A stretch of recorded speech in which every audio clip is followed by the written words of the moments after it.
So before we get started, give us your name, your profession. All right. My name is Justin Jacobs. I am a director of photography, producer, and owner of Glass House Productions.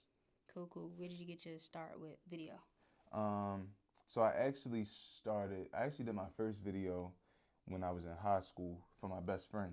He was rapping, and my dad had like this little Sony flip camera. So we just went out, and I was like, all right, I recorded you rapping. I recorded, and I knew it was some type of video editing software that we had on a computer at home. So I just took it home, edited it, and that was it. Like that was the only. I think we did two because he had like a little mixtape, so we did two songs off the mixtape. Okay. They still on YouTube actually, and so that's how I started. But I had stopped after that. I was playing football. I had went to school in California.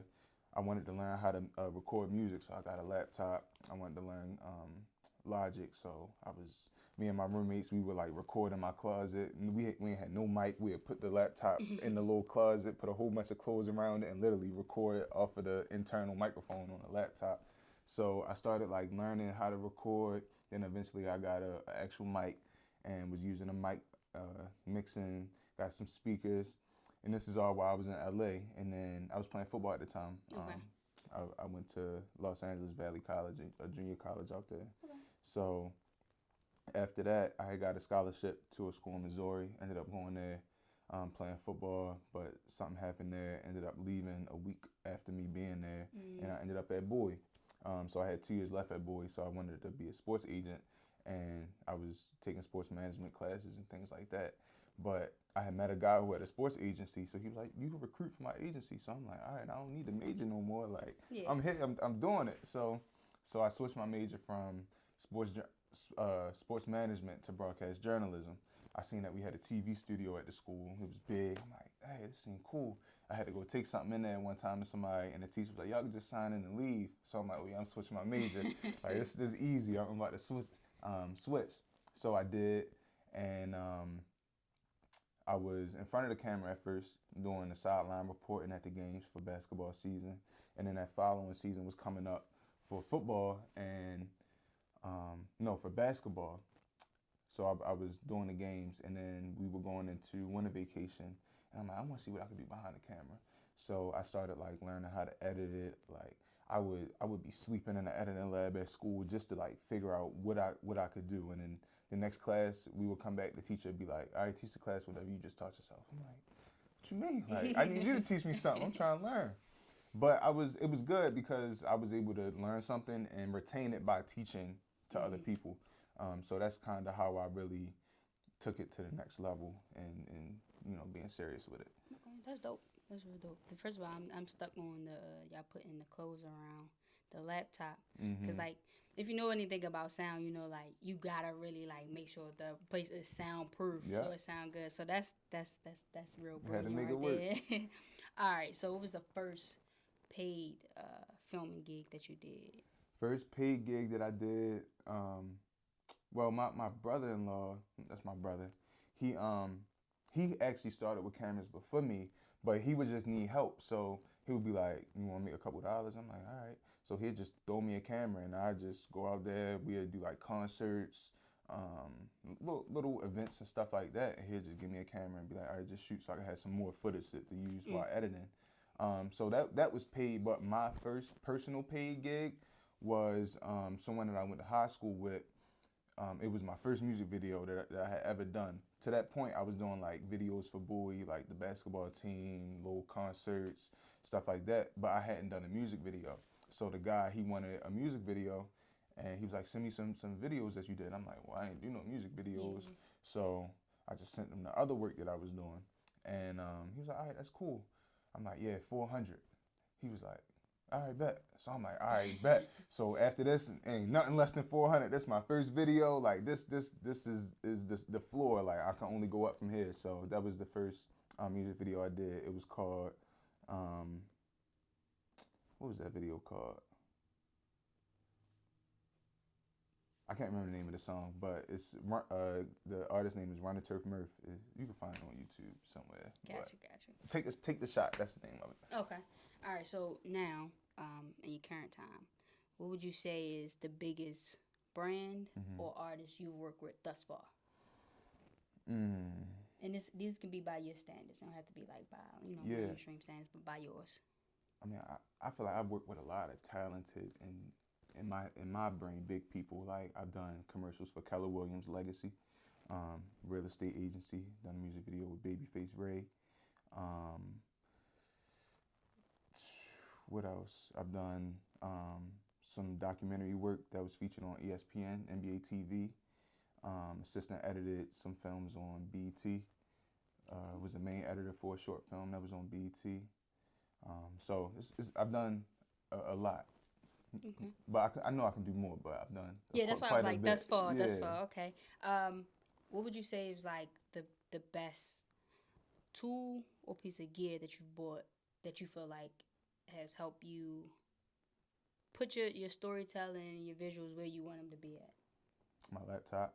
Okay. Because it's like, even without a great camera, like you said, storytelling is just about putting a story together. You could record movies on a phone or on that little VHS camera that I had. It's just about how you manipulate the footage and how you lay it out to tell a story with the sound, with the color, with the shots that you get. So definitely my laptop. And I just bought a new one because I felt like the one I had wasn't fast enough.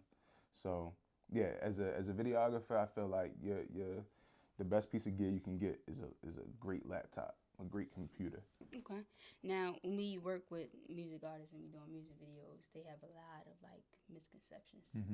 What do you think is like the biggest misconception, or like the biggest thing that like a bulk of the artists you work with are like, oh, I'm supposed to do that? Oh, wait, this is supposed to happen on the set?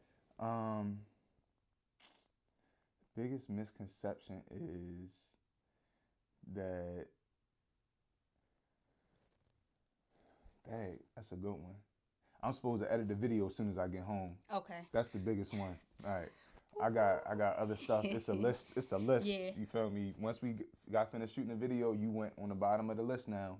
So I got to clear everybody else to get to you. So I think that's the biggest misconception, that the edits happen fast, which sometimes they do. But if you just trying to live your life and not, make yourself stressed out, you got to kind of have balance. Okay.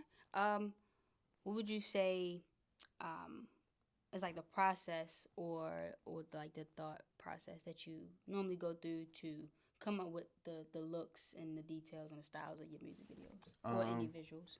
Yeah, so, music videos in particular, I listen to the song, I just constantly listen, and then I try to make a plot in my head. Like some videos will have a storyline that I do, some don't, just depending on the package that the artist gets. But if we're going with like a full production joint, then you get a treatment, you get a storyline, whatever.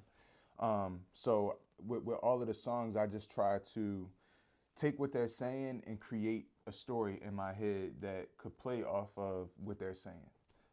So yeah, that's kind of my process of going about it. And then I actually just got into writing treatments. At first, I didn't like it because I felt like it was more so like a arts and crafts project per se. Yeah, and if you got a vision in your head, a lot of times you can't find that exact picture online to put into the treatment. Yeah. So it was a little bit discouraging at first, but then I realized like it really don't take that much. Like type out what you're trying to accomplish. You feel me? The pictures don't have to be the exact same, but like just have a little reference for them to understand where you're trying to go with it. All right. Now, when we on set with you, what's that one thing that like gotta be on set? Like everybody know this is for you. Like this yours. Like and come on set. Like that's what Justin don't touch that. It ain't even like that. I don't like to be that person. I don't want to be that person. You don't got like a snack or like we gotta have like the cream pop soda. Nope. Okay. Nope. It's just, if anything, it's what do my team need. Okay. Like what's going to help my team get this job done. It's not about me. It's about the bigger picture. So. Okay. Yeah. What would you say was like the craziest shoot you've had? Craziest shoot I've had. I would say. What you mean by crazy? What you mean by crazy? I guess it don't have to be like everything just went wrong that day, but it could be like the events that happened. Like, we planned on shooting this, but then like I don't know, y'all was planning on shooting. I ain't gonna lie, like all of my shoots be crazy if that's the case. Cause nothing ever goes how it's supposed to go. Like I know just to be concise about it. The one video that I shot for Fat Fool and Yo Kalor that dropped a couple weeks ago, Get Your Roll On. We were supposed to do a lot more with that video, but it had started raining, so we had to push it back. A couple people came late, so that kind of altered things. But the project still came out amazing in my opinion, but usually it just be weather and time that I'm fighting with on set. Time is really a big thing that I fight with a lot. So yeah, that's something crazy that happened. What's something else crazy? Oh no, one time I was flying my drone for this one video, and it was a family that was walking behind me while I was flying it, but I didn't see them, and the drone was coming back, and it hit the little girl. Like the drone, it was a little girl. They didn't speak no English. Oh, Drone man. hit the girl, it cut her arm all up, and I'm like, oh my God, I'm so sorry. I'm so sorry. But they didn't speak English. They didn't know what I was saying. The little girl was just crying. It was like, it's okay, it's okay. Like it just kept walking. So that's probably the craziest thing that happened. She gotta be on the sidewalk or something. Yeah. All right. So Glass House Productions. What's the meaning behind the name? So really, I wanted something that was timeless, something that was professional, and something that had a ring to it.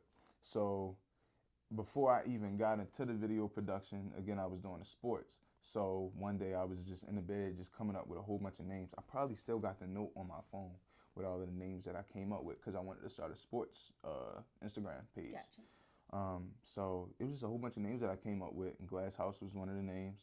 I felt like it had that clean cut professional type feel to it. And then I was doing a sports page for about 2 to 3 months, and then I started really getting into the video production. So I'm like, all right, this is about to be my brand. Like Glass House Sports can be under the whole Glass House umbrella, but now I'm about to make Glass House Productions. So that's how it came about. And the meaning, I mean, I just wanted to be so clear that it's clear. You can see right through it. Shout out to my man Cabana. He came up with that little tag. But yeah, I just wanted to be professional, clean cut, and very crisp and clear.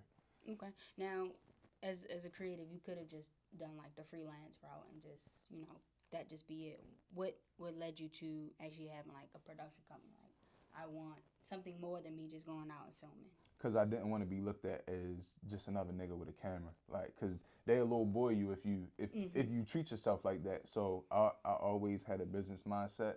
So I just knew that there had to be some type of organization with it. Like, I don't want it to be my face, but I want it to be my brand. I want people to know the name. So, yeah. Okay. Now, as creatives, we're immersed in our work, and then when we go out, sometimes we kind of like we probably spend more than we probably should. We just want to have like a good time, because we are working so much. What would be like that night or day for you? So like you done had 2 weeks full of just working. You travel here, there, and you like, yo, we going up on Saturday because I've been working so long. What's a going up for you? Like what going that up look for like? me, it ain't the club. I can tell you that. Okay. If anything, it's traveling. Okay. Just going somewhere, clearing my mind. I like being near water. Anything tropical, feet in the sand type vibe. That's really me. Or just linking with my guys. You feel me? Going over one of my friend's crib. We may watch some games, watch some funny YouTube videos, and just vibe out, get some food. But yeah, it's nothing crazy. Sometimes I don't really spend money like that on like stuff that don't matter. If anything, I spend money on stuff that'll make me money back. Like, so yeah, that's kind of what my fun is, just hanging out with my friends or traveling. All right, cool. Now you have a team, which is like weirdly, but that's a rarity within like the creative world. How did that team come together? Just working with people individually, seeing how I worked individually with them, seeing who could mesh well together. And it's still like a trial and error thing. Like I feel like I don't have my set team yet. I have my set group of guys that's this who we rocking out with. Gotcha. But I don't think that's my full team yet. You feel me? Like I think my full team is tens of people. You know, not just the 3 or 4 that we have right now, but the 3 or 4 that we have now we work great together. But yeah, my vision is way bigger than what I'm living in right now and what I see right now. I think in the future, and I think I always just envision like what I want it to be and constantly think about that. And a lot of times in my life, that just it comes because that's the energy that I put into the world for real. So, Gotcha. so yeah, it's just get back to your question, just seeing who meshes well together. Just taking a chance by getting this person on this gig, this person on this gig, because I know that Lord willing, I'm gonna get another one. So even if it don't work out with this person this time, I got people I can fall back on, or it's a lot of other talented people out there that I can go in and pick from. Cool, cool. Now you have the Worldwide Film Academy. What prompted you to want to like educate people about the film industry and like how to actually do like this thing that we call film? Yeah.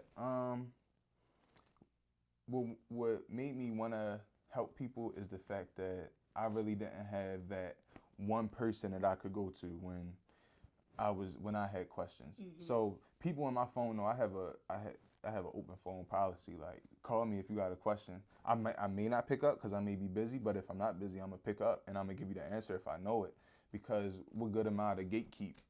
You feel me? Like the information is out there to get anyway. Yeah. But a person just is using me as a funnel to get the information. I might have gotten the information from YouTube, but I'm not gonna hold it back just because you didn't go watch the video. Like that's gonna block my blessing. So I just knowing that a lot of times it's hard to get answers from people, and sometimes you don't know what you don't know. So I kind of just want to be that avenue for people who can, you can come and ask me questions. I don't know everything, but I will share the knowledge that I do know. All right, cool. So before we leave, can you give us 5 tips you would give to a person who is like, I'm done with the 9 to 5. I'm about to immerse in my creativity, my brand. Okay. One is look at it like a baby learning how to walk. Take a step, catch a balance, find the flow of things.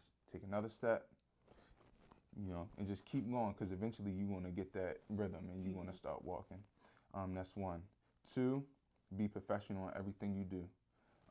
Know that you are your person, but it's a brand that you got to uphold at the end of the day, just outside of you as a person. 3, know your worth, but also know your worth. You feel me? Like, don't let nobody lowball you, but at the same time, don't charge no outrageous amount just because. You know we can charge it. Yeah. That's 3. 4, always know that you don't know everything, or you even, in some cases, don't know anything. Always be willing to learn. Always be receptive to people giving you feedback. Never take it personal because everybody has their own opinion, but just take it with a grain of salt and just think like, okay, well, how can I take from that and implement it?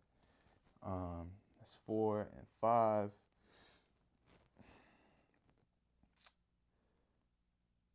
I'm trying to give you a real good one. 5, just always believe in yourself. Always believe in yourself and always see past what it is that you're doing now, because you're going to live, Lord willing, you're going to live for the future. So think for the future. Don't think for right now. Cool. So, yeah. Now I see why you run a academy. You can. All right, I see. All right, well, so we done. That's a